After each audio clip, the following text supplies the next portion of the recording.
Good morning, good afternoon, good evening, everyone, depending where you are. I am so excited to be with you today and to share the journey about work life harmony. But just to take a step back, my name is Lori Milner. I am based in Johannesburg, South Africa, and I work as a coach, a trainer, a speaker, also a mom, and what I do is to help people really own their days, really bridging that gap between work and personal life.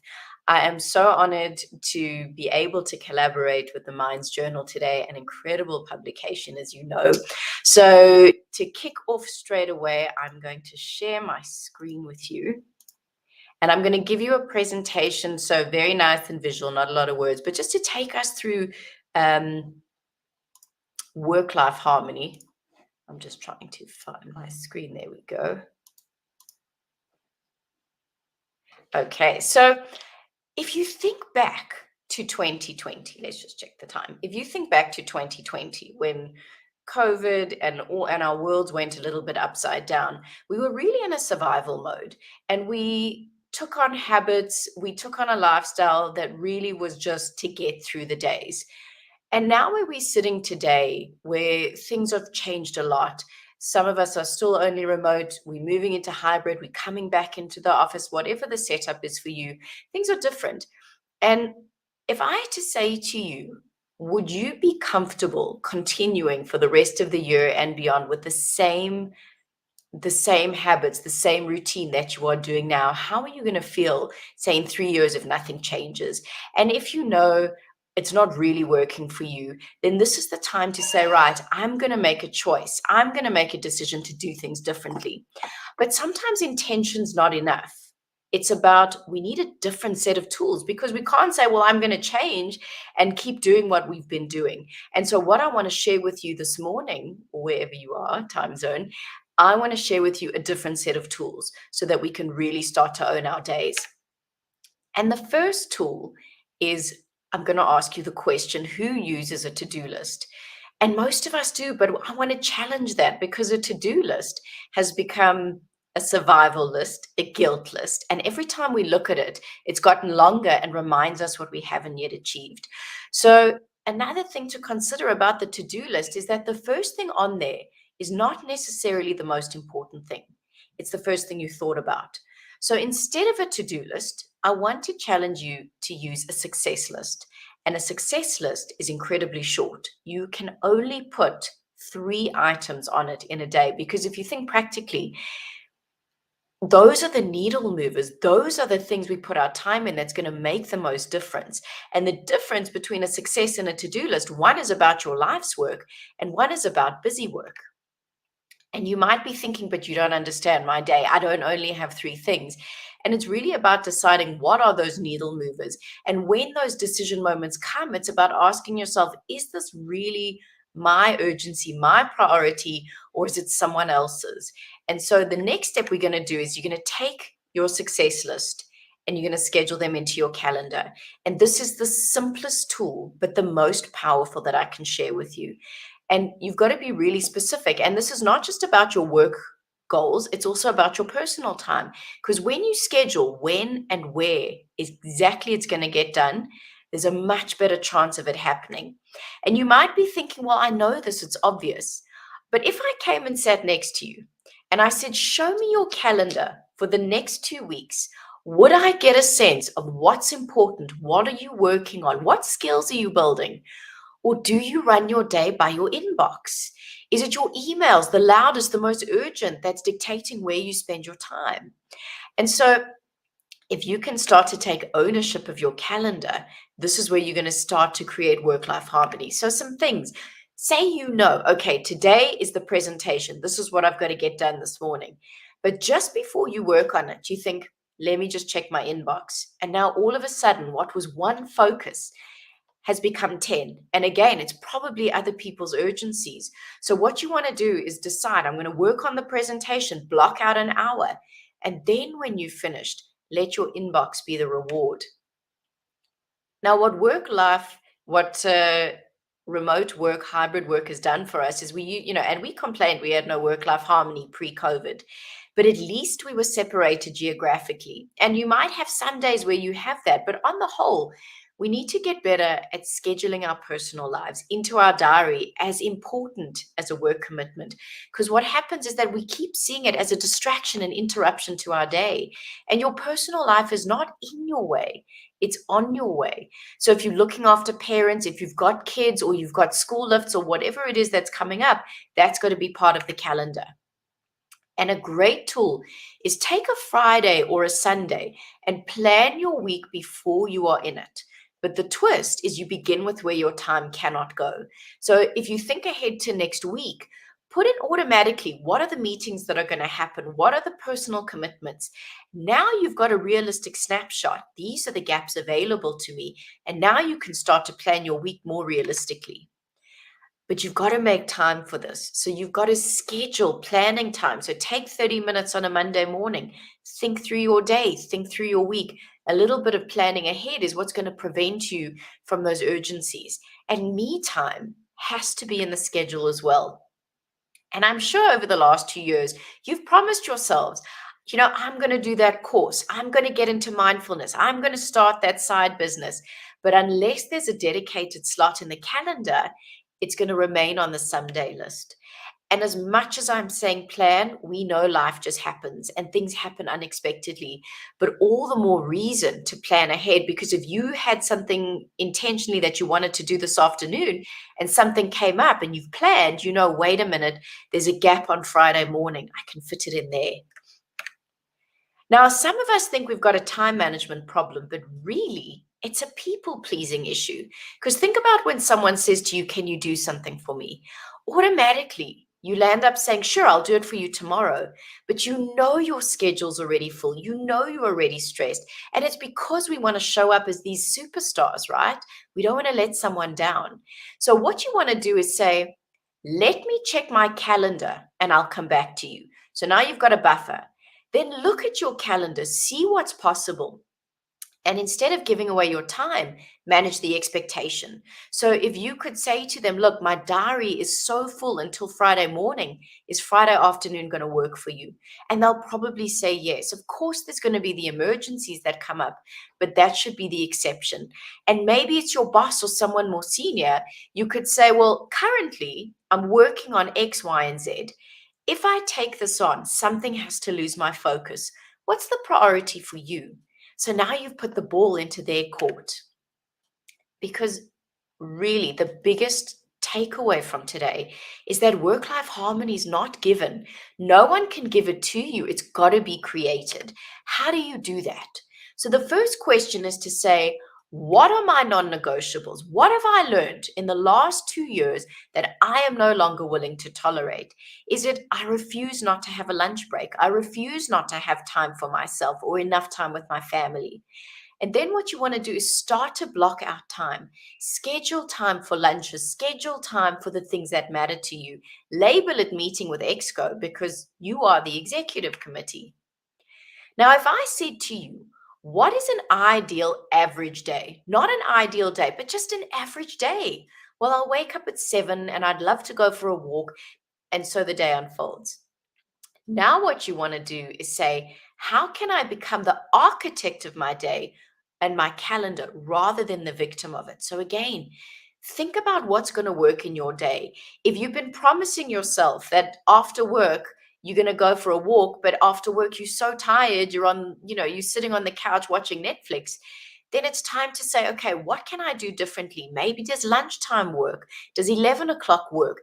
You've got to start to set up your days that work for you. Of course, we've got to keep our commitments, but this is where design thinking comes from. You want to design your day that you're not just living for the weekends or living for a vacation. And it's not about motivation. This is all about design. And it's managing the environment to set you up for success. So if you want to manage the environment of distraction, doesn't matter if you're at the office or at home, close your Outlook, Close the social media feeds, shut down the pings and the dings that are pulling for your attention. Even think about your phone. How many WhatsApp groups and chats? Never mind the non-work related ones. You've got the family ones, the friends ones. And every single time that phone pings or dings, you stop yourself, you check your phone. So mute the chats that you don't need to check. You want to decide when and where you're going to get interrupted. If you want to be healthier, set up that environment. Have a jug of water on your table, some healthy snacks. Leave running shoes out. Put a book on your bed. So all through the day, you're setting up triggers to remind you of what you want to do. Now, balance, fortunately, does not exist because balance makes us feel that we should be magically getting to everything in a day. But I like the word harmony. And to me, harmony is presence minus guilt. When you are working, focus on your work, be all in, stop feeling guilty that you're not with your loved ones. And then when you in your recovery time, your after hours time or with your loved ones, don't feel guilty that you're not working because we're never going to achieve harmony that way. And of course, there'll be times where, depending on what you do, there's busier periods, there's year end, there's month end, there's campaigns going. So if you don't have a lot of time, make them quality. Put down the laptops, put down the devices, and really just focus on connection. And if you can change language from balancing to prioritizing, it'll also change the way you see your days. Because if you've got to focus on something at work, you have to go out of balance. But then the question is, how long do you stay there before you move on to the next priority? Now, when we talk work life balance, it makes us feel that we are two dimensional, but this is who we are. Our lives are about our health, our growth, spirituality, hobby, adventure, finances, your mission, relationship, friends, family. And what I want you to think about is that if you look at this wheel and ask yourself, okay, in the last 30 days, how would I rate myself out of 10? So maybe family's an 8 out of 10. I've managed to get that really, into harmony, but fun and adventure, not a chance. That's a 2 out of 10. And the way to create harmony is not about trying to get to everything in a day, but it's about understanding, where am I neglecting? What parts of myself am I not paying attention to? And then slowly, how do I bring that into harmony? So if fun is a 2 out of 10, it's about saying, okay, over the next month, what could I do to bring more fun into my life? Could I play a board game? Could I camp in my living room with my kids? Could I become a tourist in my city, go to a different restaurant? What are the things you can start doing that you just make sure that you're bringing your whole self back into harmony? Because another question is, what if we replaced balance for work-life choices? Because it's the choices we make throughout the day that determines how we are. Are we going to choose to power through the day? Do we choose to give ourselves a break? And this is where setting a quitting time is really important, because in the world, doesn't matter if you're at work or at home, you've got to decide, when does my workday start and finish? So let's say you decide, I want to begin at 8:30, but I want to finish at 5:30 or 6. Then you've got to commit to that. So if you've decided I'm only going to begin at 8 or 8:30, then there's no reason why you should be logging on at 7 in the morning. And if you decide you're going to log on at 5:30, then it's enough of checking your phone 8, 9, 10 o'clock at night, just in case something's urgent. Because if you imagine taking an iPad and launching it, every app's open, that battery is going to drain. And it's the same with you. If you keep checking in and you're not allowing recovery time, that's why you're feeling in this brain fog all the time, because you're not allowing yourself to recover. And this is about boundary management. Time management is boundary management. And maybe you've got to ask yourself, am I a yes person? Am I a people pleaser? Do I feel bad to say no? But what is it costing you? And it's also just understanding that just because your phone pings, you don't have to check it immediately. If it's that urgent, someone will phone you. And also using our technology to set boundaries. So if I have a client, she's a CFO who went on leave, and she was so angry that someone had mailed her and phoned her, not mailed, but called her during her leave. And I said, but did you put your out of office on? And she said, no, I didn't want anyone to think I wasn't available. So do we do that? And can we use technology to protect our boundaries? Now, another thing we need to get better at to create harmony is this ability to say no. And saying no causes so much internal angst. Again, I don't want to feel bad. I don't want to let somebody down. But if we keep giving away our yeses, that's when we land up in burnout. And the starting point is to separate the decision from the relationship. Because often we think, well, if I say no to the request, I'm saying no to the person. But it's not the same thing. So first make your decision and then find the courage and the compassion to communicate it. And you do this using what's called the yes sandwich. So it's got 3 layers. Number 1, you positively acknowledge the person's intent. 2 is you graciously say no. And 3, optionally, you can offer an alternative. So in the real world, if someone says, don't you want to come to an after hours networking event or comedy or something, even online, you could say, thanks so much for the invite and for thinking of me. Unfortunately, it's my family time, it's my downtime. Please think of me for the next one because I'd love to be there. So it's not about saying no, it's about the way that we do it. And it's not only when it comes to work priorities, but your recovery time, your weekends. That's when you recharge. And if someone invites you to the birthday party or a cousin's whatever, and you saying yes out of guilt or fear, you should probably say no. Because what happens? We arrive there and then we're so resentful and we think, well, why am I here? I could be with my kids. I could be reading. I could be doing my photography. So really be so mindful about not giving away those yeses. And the question is, are you comfortable saying no? Or do you fill your calendar with all these activities that on it by the time it's Sunday night, you're exhausted? Again, and what is it costing us? Now, we've all heard about the fear of missing out, but what about the joy of missing out? It's about saying, I'm saying no to this because I'm making time for something that really matters to me. And even Warren Buffett said the most successful people say no to almost everything.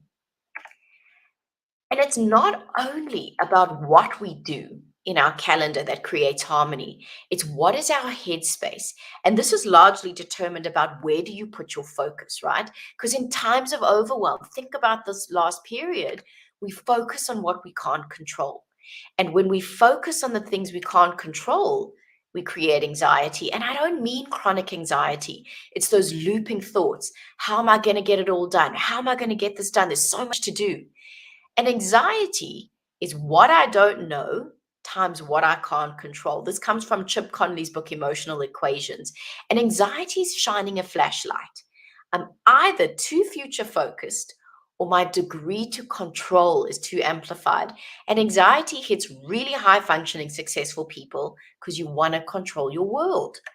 So what do you do when you get anxious? You do an anxiety audit. So number 1, you go, what do I know?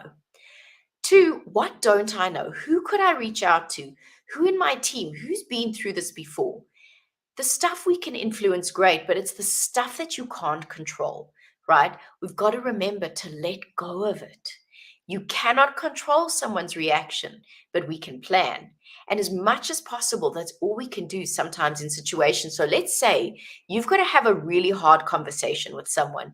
You can say to yourself, right, I'm going to say this. My intention is that if they say this, this is how I'll respond. But what we do is we imagine this worst case scenario and we think this is going to go so badly and we bring it into the present and we start living it. And that's where that anxiety comes from. And it's also remembering that sometimes all you can control in the moment is your breathing. But a deep breath or 10 deep breaths is enough to neutralize the adrenaline in your body so that you can respond rather than react. And the quickest way to shift anxiety is with gratitude, because you cannot be angry and grateful at the same time. And as I said, it's a matter of focus. And in times of overwhelm, we tend to naturally gravitate to what is missing. And when we focus on what's missing, we fall into despair, we fall into those lower level emotions. But when you think about, well, I've got my health and I've got my family and I've got this community, that's what lifts us up. And even in times of total challenge, I want you to think back when something really challenging happened to you.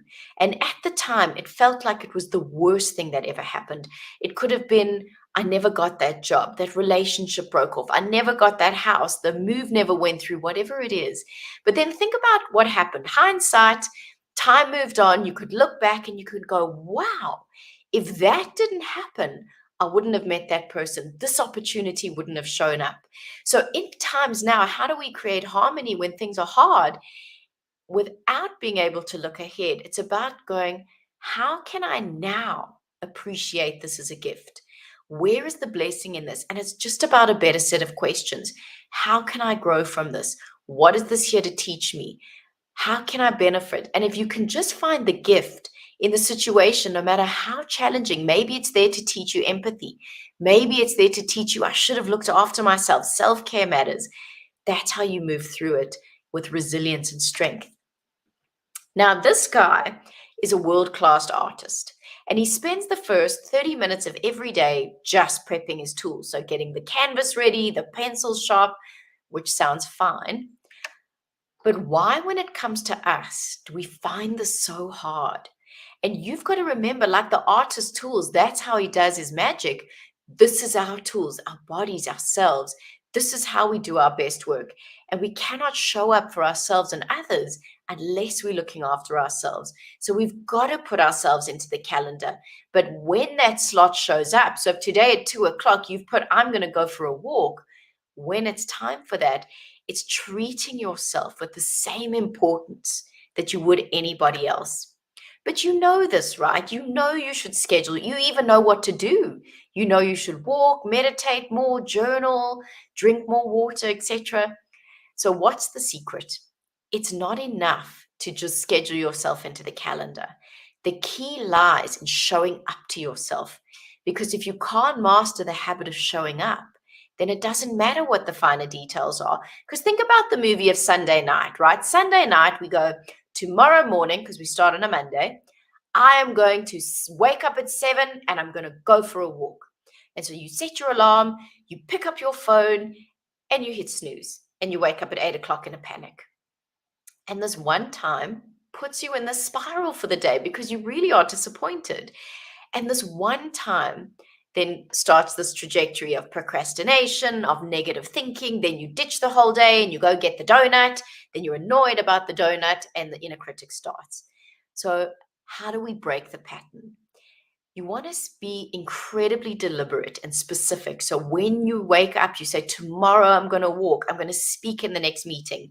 And when your mind argues with you, because it's full of great excuses, it's cold, you should lie in, you want to just get up, move forward, and create a micro win. It's the first step towards your goal. It could be even one breath, 2 squats, 1 paragraph, whatever it is that you start, because it's the not starting. That's what causes us to move into dented self-esteem, because it's about the confidence. Confidence comes from keeping the promises you make to yourself. If you decide something and you show up and you keep that promise, that's where that internal fuel comes from. Now, you might be thinking, I don't have time. You don't know my schedule. But I know that you can find 15 minutes a day. If you just check your mails less and check the socials less, do you think you can commit to 15 minutes a day? And that's the beauty of consistency, because if you just say for 15 minutes a day, I'm going to walk, I'm going to meditate, I'm going to work on that project, I'm going to read that book, download the application form. And it's consistency is how we begin to create those micro wins. And so if you can own the first and the last hour of your day, you will start to create harmony. And some days you don't even have an hour. Some days, if you can just own the first 15 minutes, that's enough. And so can you train yourself to wake up 20, 30 minutes earlier? So you've got to stop binge watching Netflix till 11 so that you can wake up early. And this is where you start to make that space for yourself. This is where harmony begins. Because if you can put yourself into a peak state for the day, that's where you operate from. Because if you allow everyone else to trigger you, that's when we start the day overwhelmed. How many of you check your phone first thing? How many of you wake up and check your email? And that puts you into a reactive mode. And at that time of the morning, there is nothing urgent going on. So stop hitting snooze. Wake up, create your micro win, and whatever it is that you need to kickstart your day. Now, your morning routine begins the night before. If you can stop checking your phone, your mails, your work an hour before bed and read something to calm your mind, Number one, that's the first step to harmony, because then you have a better night's sleep. You're not waking up with spiraling thoughts. And then it's about saying, what can I do tonight to set me up for success tomorrow? Can I leave out my running shoes? Can I get the app ready, the book ready, the smoothie recipe ready? Whatever it is, so that as you wake up, you can take action. Because it's not about just the to-do list.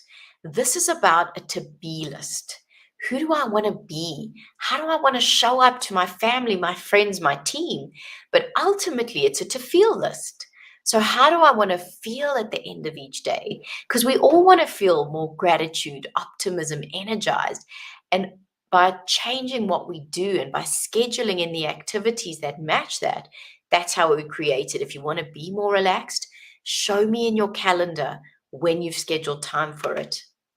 And it's not just about the self-care stuff. It's what are those things that energize you?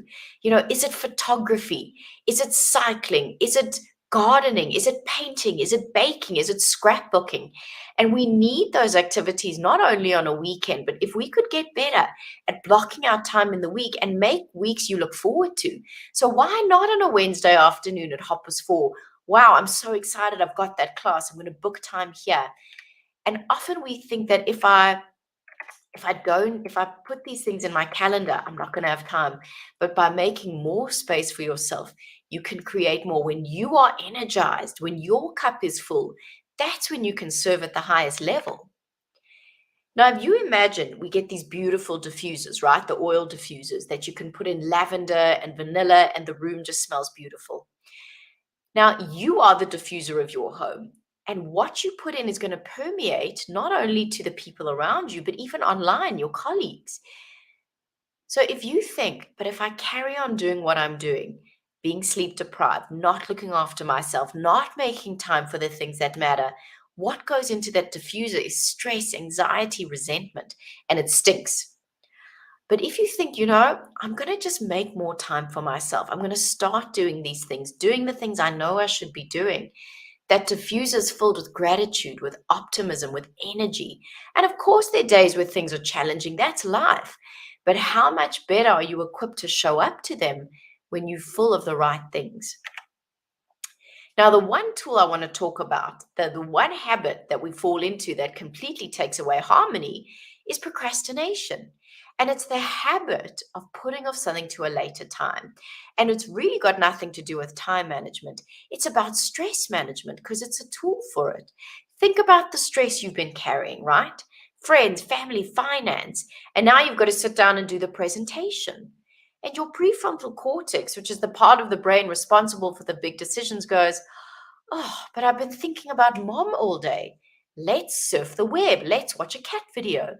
And then an hour or two goes by, and then you catch yourself and you go, oh my goodness, I'm so terrible. So number one, forgive yourself, because the stress is always going to be there. What you want to do is replace the habit of putting off with a habit of starting. And if you just say to yourself, all I'm going to do for the next 5 minutes is just begin, you will carry on. And it's the starting that gives you the energy. It's the not doing and that constantly putting off that puts us in this brain spiral and this brain fog and the anxiety. Now, something else that we do is that we build up the outcome to such a point that it's an emotion management issue. So instead of it just being a 15-minute presentation to the team, it becomes my whole career rests on the future of this 15-minute talk. And then you think about, well, what if I'm not good? What if I'm not perfect? What if I get judged? And because we sit in these fearful emotions, we put off the task. So what you want to do is chunk it down. Say, instead of the whole presentation, think, what's slide one? What's the heading? What's one bullet point? And if you can just break it down into these simple steps, that's how you make progress. That's how you create your micro wins. And it's also about replacing perfection for progress, because done is better than perfect. And if you want to start something, a new hobby, a new position, something for the first time, allow yourself to be a beginner. It's not about being perfect. It's, am I better than I was last week? Am I better than I was the week before? And as long as we can keep improving and aiming for progress rather than expecting ourselves to be perfect, again, that's how we start to make progress. So I want to move forward because we've got a few minutes left. In fact, sorry, I'm going to go a step back. Now, a really important mindset, and we are mind journal students, all of us here, right? So I know we've come across this concept about self-acceptance and self-love, but it can be pretty heavy. It can feel a bit self-indulgent. I can't love myself. I can't do that. So I want to ask you if you can try be a little bit more unconditionally friendly towards yourself.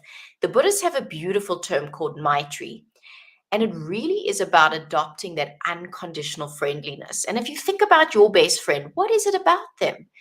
They're unconditional. They support you. They've got your best interest at heart. They don't judge you. So if you can just turn that around and add a little bit more of that to your world, think about how your days would be. It means when you're tired, you'll give yourself a rest. When you're sick, you're not going to power through it. And the more friendly that you can show towards yourself, the more you are going to start to make decisions in your own best interest. Now, think about the last time you took leave. At the time, you were so excited, but when the day came, you went, no, this is the worst time to take leave. And it's always going to feel like that. It's always going to feel like you're too busy to take a rest. It's always going to feel too busy to recover on a weekend. But if you are crashing at 3 in the afternoon, it's because you're not regularly recharging throughout the day. Harmony is about taking regular breaks. And I mean, it can be as simple as stand up every 50 minutes, every 90 minutes at the latest, but get a glass of water, roll your shoulders. What are you doing to give yourself the chance to recharge? Now, if I said to you, think about when you were on vacation or on the weekend, if I gave you a free day and I said you could do anything you wanted today, what's one thing you would do? And maybe you could say, I would just go spend time in my garden. I would read that book. I would just sit in the chair outside and just breathe, whatever it is for you. And then start to build that into your week. Schedule those 20-minute slots. If you can do more, great. But again, it shouldn't just be the mindset of only when I'm on holiday, I'll be nice to myself. It's what can I do to bring this into my everyday? Because only you can take that inner freedom away from yourself. No one else can. So now what do we do on those days where you just feel having a shower is an achievement? You know, those days? I want to give you a tool to think about. Now, if I asked you, are you the same person you were 5 years ago? You're going to say no. So then arguably you are not the same person in 5 years' time. And if you can think about current you and future you as two different people, you are going to start to make different decisions. Because let's say, even in 2 years, even by the end of the year, what do you want future you to be? How do you want to feel at the end of each day? What do you want your health to be like, your career to be like? And now let's say the you of 3 years' time is in this amazing role, but it requires a lot of public speaking. But the present you has told yourself, no, I'm an introvert. I'm terrible at public speaking. In order to set yourself up for success, you need today to become comfortable with that. So every time an opportunity shows up to present, no matter how uncomfortable you feel, you've got to put your hand up for it, because that's how you set future you up for success. And really have that powerful vision. Who is that person? What are they doing? How do they feel? How much money do they make? Who do they spend their time with? What do they think about? And the more that you can create this compelling future vision, and of course it'll change over time, that's how you get through today. Because it's, well, should I go for the walk? Yes, because if I don't start now, where's future me going to be? And you create that future self by behaving yourself into the person you want to become. So every time you just show up to write, you're becoming a writer. When you show up to the walk, you're becoming a healthier person. It's changing that identity. So it's not only behavior change, but identity change. And every time you do the action, it's the evidence. I am a writer. I am a healthy person. And so it's no longer fake till you make it. It's becoming that person one behavior at a time. So you can't go back and change the beginning, but you can start where you are and change the ending. And so where to from here? And I can't wait to start answering your questions now. But what I want you to think about is choose one thing that came into your mind today, because harmony it's got to begin with one shift forward. We can't try to do too much at once. So what's the one thing that you want to start with? Maybe it's as simple as I'm going to drink more water. I'm going to go to bed 30 minutes earlier. And then when you wake up tomorrow morning, and if you're not sure where to start, it's just not saying, what do I want to do today? But what does future me want me to do today? So everyone, I'm going to stop sharing. And I am very excited now to move to the questions and see how I can assist you guys. So are there any questions? It's really hectic to balance out work-life harmony when you're working from home. During pandemic, lots of people suffered the same fate. What should we do to keep it in balance? So I think, and firstly, Christine, thank you for that question, because I'm sure there are so many people that have the same, that are thinking the same thing. And absolutely, it's been incredibly challenging. And I think the simplest thing that you can do is to create clarity over your day. Start using your calendar. So you want to know, what am I doing tomorrow? So firstly, to understand what are the most important things that need to happen. And it's also deciding, what does done look like and what does doing look like? So let's say done could be, I've got to get a 5-slide presentation ready for the team. Okay, what does doing look like? Doing means I've got to get research from here. I've got to get quotes from this. I've got to get information from finance, whatever it is. And the more deliberate that you know, okay, so these are my 5 steps to achieve my goal. Look at your calendar. When am I going to get this done? Not, I know I'll get it done on Monday. No, 10 o'clock. That's when I'm doing it. This is when I'm going to schedule time. Also time blocking. So if you've got to work on something that takes a lot of time, a strategy, a document, and you need long stretches of uninterrupted time, block that in the calendar. Simple things as well is, have we asked for help? Because sometimes we think we need to do it all ourselves. Are there things you're doing that you could outsource? Sometimes you need to think to yourself, well, what is my hourly rate? And am I really, it's going to cost a lot of money if I'm the person who's got to go and do these things. And it could be doing the groceries. It could be doing admin. It could be doing your taxes. Can you outsource that in any way? Finance providing, of course, or, sometimes we don't ask for help. Could you reach out to someone in the family, someone that could support you, someone in the team? But I think for me, the more structure and the more you know what you want to get done, and also not living off a to-do list. You can't get everything done in a day. Be really specific about what needs to happen, and also not everything is urgent. And so if you can treat things as putting the right things in place at the right time, what needs to be there, what can you delegate, what can you automate, but also making sure that you take breaks, because sometimes it's not that we've got a lot to do, it's that we've got no energy.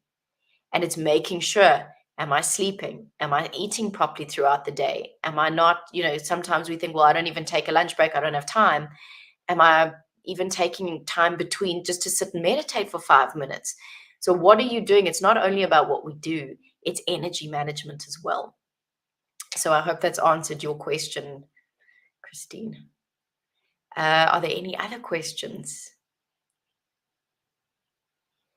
Sophia, thank you. Which is better, work from home or work from the office? I've experienced both, but both perspectives have flaws and gains.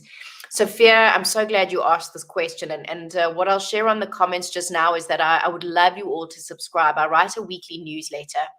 And my newsletter that went out, it's going out today, is exactly on this topic. How do you make your work from home days as successful as your office days? And, for some of us have got a choice whether, and some companies have said, sorry, you've got to be in the office 3 days a week. And my advice for how do you handle both is that you cannot see them as the same routine. You can't cut and paste a work from home schedule into your office day. It's not going to work. So that's where planning is really important. So if you think to yourself, okay, I've got to be in the office Monday, Wednesday, Friday, how do I make that really beneficial? So so if you're going into the office, why are you going into the office? Can you meet with your team? It should be about connection. It should be about collaboration. It should be, so how do you get the most out of the days? And I know a lot of people feel, well, why should I go into the office if all I'm doing is being in Teams meetings or Zoom meetings? Why should I be there? But the point of being in the office is about that connection. It's that impromptu conversation. It's when you bump into someone in the elevator or at the canteen getting a cup of coffee and how is your weekend? What's going on for you? And creating those connections, because also being in the office keeps you on the radar. Leadership management want to see that you are a team player. So just be careful thinking, well, it's easier if I stay home. I'm going to have the camera off. You don't want to be forgotten. You don't want to become a no-name brand. And so it's working from home in the office. You've got to think of it as two different mindsets. Why am I going into the office? What's going to be the most impactful, and valuing connection. So maybe you had a great chat with someone. That's a good day in the office. And then at home, okay, if I've got less distraction, what am I doing? So don't let your inbox dictate what you do. You want to be specific. And again, plan your week before you're in it. If these are my office days, this is what I want to do. If these are my work from home days, then this is a better place for it. And maybe you are forced to be in the office 5 days a week. Can you book a boardroom? What can you do to give yourself those stretches of uninterrupted time? So again, it's really just being deliberate about why am I there, and planning accordingly. So thanks for that question. It's wonderful. Other questions? I am a single mother of 2. I work as a mental health nurse. Also, I have a side baking business. Fantastic. I feel like I'm drowning. Wow. And I think, so firstly, I absolutely honor and celebrate you. That is phenomenal to be a single mom and work and have a side business. And the type of work that you're in is incredible. It's all about contribution. I think the question is, are you making time for yourself? Because even if you think about your chosen profession, it's about serving other people. And sometimes, again, when you go, go, go, and you're doing all of these things, the thing we tend to give up is ourselves. And so I think there's a lot that you're doing. But number one, and it feels, well, how can I make time for myself when I've got all of this to do? That's number one. Are you looking after your energy? Are you prioritizing sleep? Are you making sure the basics are taken care of? Are you moving? What are you doing to inspire yourself? So I think number one, please make sure you're in the calendar.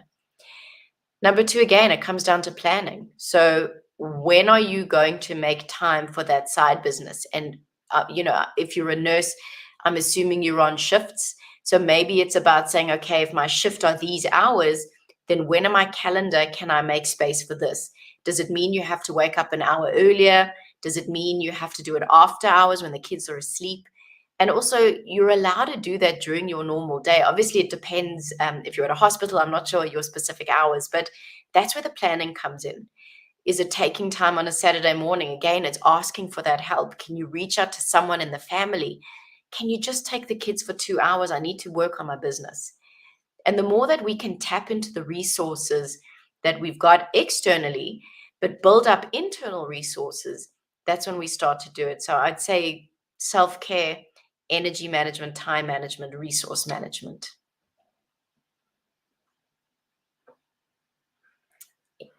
Other questions? Kurt, how do you set boundaries with toxic co-workers? I've been suffering from this. Is there any solution?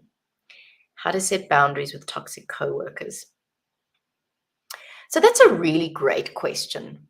And I think, so I'd like to answer that, yes, there is a solution. So I think the starting point is understanding you can't change somebody else, right?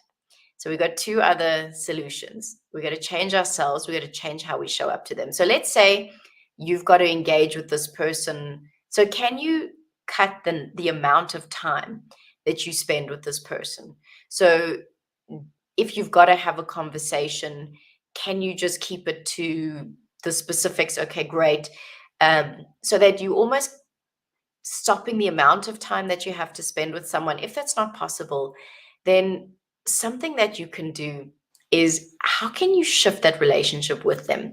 Because sometimes that toxic person, so we've all got, and I'll go through them very quickly, this will help answer your question. We've got 6 human needs that we all need to meet. We've got the need for certainty, which is to feel safe, secure. That's why we develop routines. There's the need for uncertainty, variety, excitement, adventure, the unknown. Because if we knew everything was how it was going to be, we'd get bored.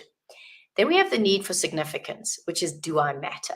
And we all have this need that we want to feel we belong, that we matter. There's the need for contribution. So the first is the need for love and connection. Then there's the need for growth. Am I growing? Am I better than I was before? And contribution. Am I serving something higher than myself? Now, with all of these 6 human needs, we have vehicles and ways that we meet them, and we can do it positively or negatively. Now, this coworker, so what some people do is to meet their need for significance. They're rude, they're obnoxious, they are egotistical, they take advantage of a power role, and doesn't make it right, but that's what they do to try and meet that need. And sometimes the way to fix a relationship is, how do you give that person significance? So you can do it in 2 ways. So the one is, how could you improve this relationship with this person by simple thing as, I'm looking for a new book to read. What's a great business book that you've come across? What do you suggest? Because what you're trying to do, and it's not about being insincere, and it's not about, sucking up to them or being false in any way. This is, what can I do to shift the relationship with that person? What am I doing to meet their need for significance? And asking for advice is one of those ways, and it's very neutral. So you could even say, I'm looking for a great book. What have you come across? I'd love your advice and recommendations. See what he says, or if it's a she. And then a week or 2 later, wow, I read and I found that really interesting. So now you're trying to find a different avenue. Another thing could be acknowledging them. Wow, this went really well. Thanks so much for doing this. Because sometimes we feel so attacked by someone, we almost forget the basics. And it could just be as simple as, even if that's what they're meant to do, but wow, that was really great work. I really appreciate that. That is so fantastic. I'd love your guidance on this. And so if we can find a way to try and break down that barrier of theirs, and it's not going to happen overnight. I'm talking, it could take a few weeks. But if you change the way that you approach them as well, and it's also deciding, because maybe without realizing it, because this person is so toxic, you might be approaching them from a place of resentment or a place of anger. And so it's also just about saying, okay, what is my intention to deal with this person today? How do I want this relationship to be? How can I show up to them that maybe I'm not giving off, the same kind of resentment and animosity? And if you do all of this and they still behave the same way, it's also just about letting it go and going, you know what, I've done everything I can from my side. And if they are not prepared to shift, then you've just got to deal with them in a polite, in a matter-of-fact way. And don't let that person then dim your light in the whole office. Who else can you create connections with? So I hope that answers your question. And I'm really sorry about that toxic person. Any other questions? Kylie. I've been drowned in work the whole week. Even on weekends, I can't get free time. It's unbearable. How can I get out of this mess? Wow. So I can even just hear in your words that drowning just feels like it's insurmountable. Drowning feels like there's no way up. And again, I think the question is, are you setting boundaries? Are you working from morning till night without doing anything in between? Have you set a quitting time? So I think it's going back to basics and saying, okay, what time are you prepared? Are you going to start work? So let's say you have to start at 8:30. Can you then take that morning for yourself? Again, what time are you logging off? Are you logging in 8, 9, 10 o'clock at night because you're worried about something? So, and it's that kind of a change can feel incredibly uncomfortable, because again, but if you don't make those changes, and if we're not implementing new ways of being, it's not going to shift. And the funny thing, it brings up all this fear, but it's really the discomfort of putting ourselves first. And it's really the discomfort of being nice to ourselves. So I think number 1, are you being clear? Number 2, are you able to say no? Are you a people pleaser? Do you say yes to everything? Can you manage expectations better? Can you turn around and say, and also, the thing about saying no is that it's not necessarily, it's not about, no, I'm not doing that, because, we never want to offend. We never want to damage our brand reputation. But sometimes it's about, I'm full until Wednesday. Is Thursday going to work for you? Sometimes it's about a different resource. So an example is someone approached me and said, I love the work you're doing. Can you write my LinkedIn profile for me? And although I'm a writer, that is not what I do. And I know me, if 2 years ago, probably 3 years ago, would have gone, sure, I'll do it for you because I want to, I want to be of service. And I would have spent hours agonizing over this LinkedIn profile when it's just not my strength. And now what I do is I say, thanks so much. I'm not the best person for this, but this is the person who could really help you. And so again, sometimes we think it's our time we need to give. Could it be a resource? Could it be a book? Could it be, look, I can't help you now, but next week is going to be much better for me. And again, that's why I said you've got to protect your weekends and your downtime. So we are responsible for, and we've got to own our calendar, own our no's, own our yeses. What are you saying yes to that's taking away what matters to you? Why are you drowning? Are the things you're saying yes to, is it to please other people? Is it because you really want to do it? And then how can you just start taking your power back by saying, I'd love to, but I'm already booked, or I'm just taking the weekend for myself. And then book the things that you want to do. Sign up to the classes you want to do, force yourself into it. But really the thing is, if it's not scheduled, then it just remains a dream. Then I'd love to, but I can't. But the more this is when I'm doing it, and you give yourself permission to do it, that's when you start to take ownership of your days again. So it's questioning, am I taking on too much? Maybe you're part of too many organizations. Maybe you need to take things off. There's something I call also doing a drop list. At the time it felt amazing, or at the time it felt like I should do this degree or I should do this thing. But every time you're not doing it, or you're doing it for the wrong reasons, it drains you. And I think that's another thing, for everybody. And to answer this question is, if you had to think about a typical week or a typical day, and you can start to pinpoint and go, these are the things in my day that totally drain me. These are the things in my day that completely energize me. These are the things in my day that it's neutral. I don't know why they're there. And then how can you remove the stuff that is not serving you? How can you do more of the stuff that energizes you? So I really hope that helps to answer the question. But I think also what's really useful is do a time audit. So do an audit of a typical workday in your weekend and really pinpoint, where is my time going? So I get people to do this in a workshop, and you map out from the time you wake up to when you go to bed at night in 30-minute increments. And you include social media, TV time, meetings, everything, the commute. And what you find is that, wow, I'm spending a lot of time on social media. I'm spending a lot of time over here. Maybe you're in the car a lot. Okay, well, I can't change the fact that I have to, be in the bus or be in the car, but I can listen to interesting podcasts, audiobooks. I can boost personal growth. So it's, what can I do to maximize those things? So a lot of this is self-awareness, because I think we're stuck in patterns that we don't always realize we're in, and that we do have the power to change it. So the more self-awareness and the more you can identify what is not working, the more that you can begin to shift it. Any other questions? Roseanne, what question can we ask ourselves if we are people-pleasing? That moment when we check in ourselves before we comment to something. So that's such a great question, and such a great level of honesty and self-awareness. So well done. And that's the question I said earlier. So maybe it's a time question, and someone says, can you do this? So the number one thing you can just say is, let me check my calendar and I'll come back to you.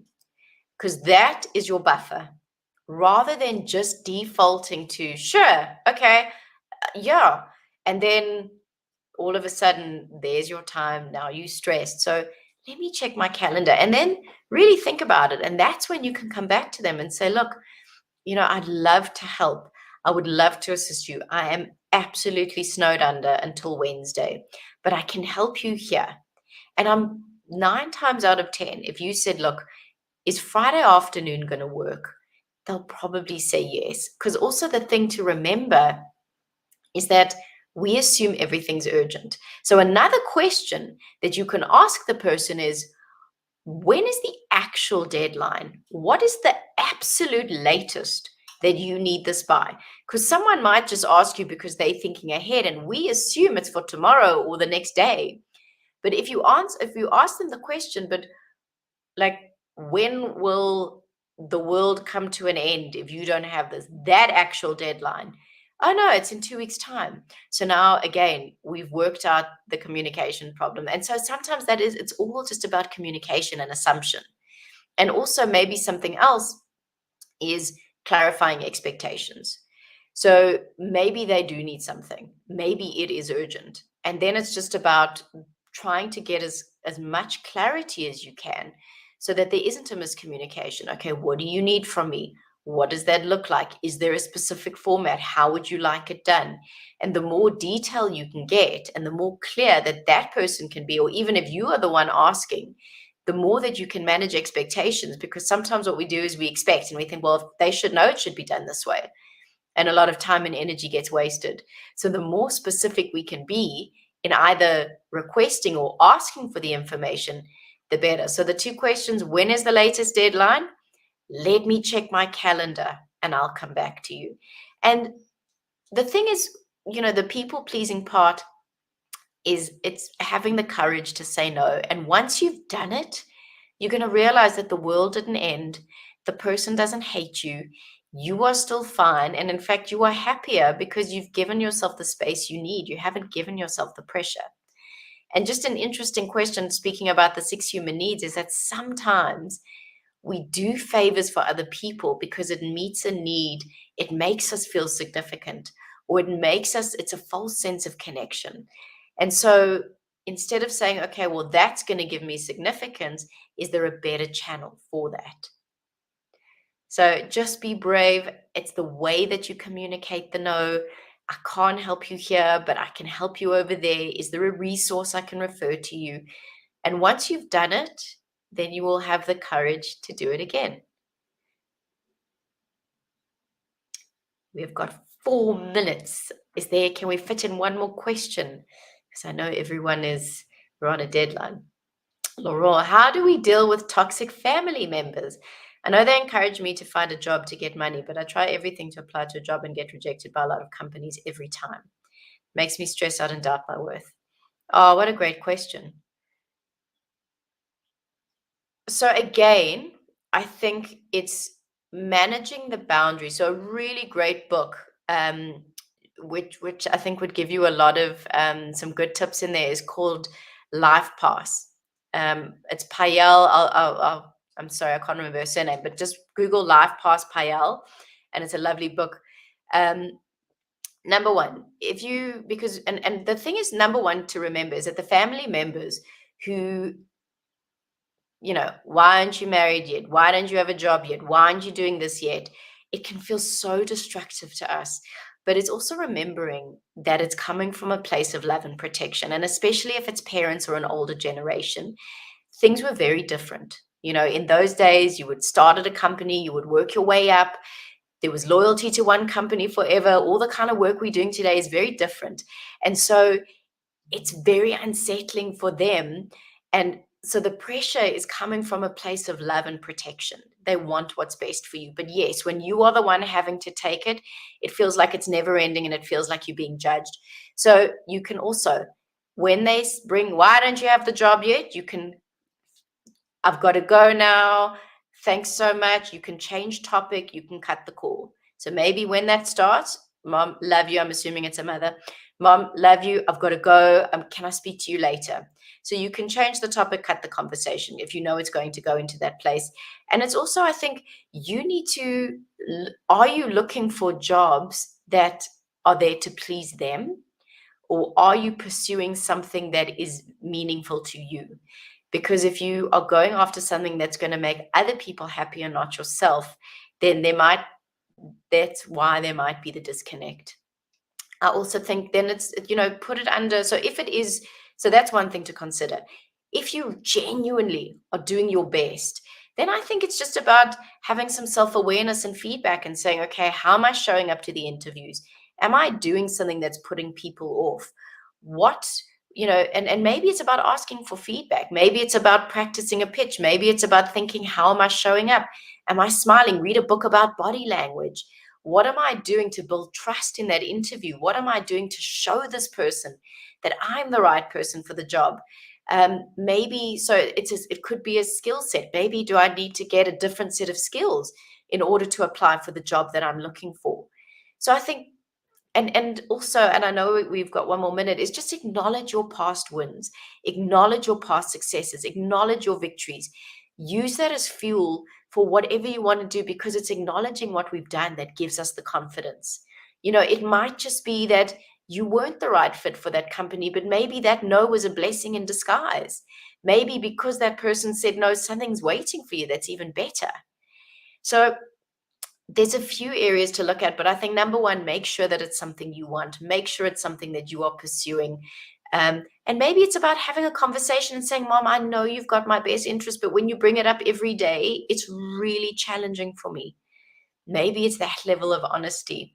But I wish you so much luck. Think about the other things I mentioned.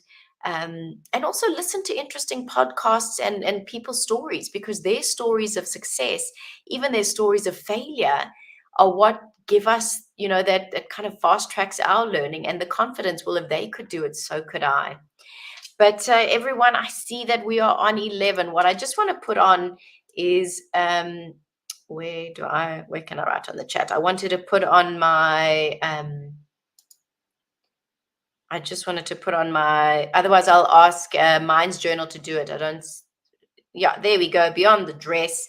So everyone, I thank you. If you would want to be in touch, to sign up to the newsletter, if you are interested in coaching, if you're in a company and you're looking for workshops and talks, please visit the web page. Feel free to email me if there's any questions I couldn't get to. I want to thank everyone for showing up, for your amazing questions, your amazing time and attention. Wishing everyone a beautiful day further. Please stay in touch. And to Minds Journal, again, thank you for the opportunity to be with your members. It's been a fabulous morning, and to take care, everybody.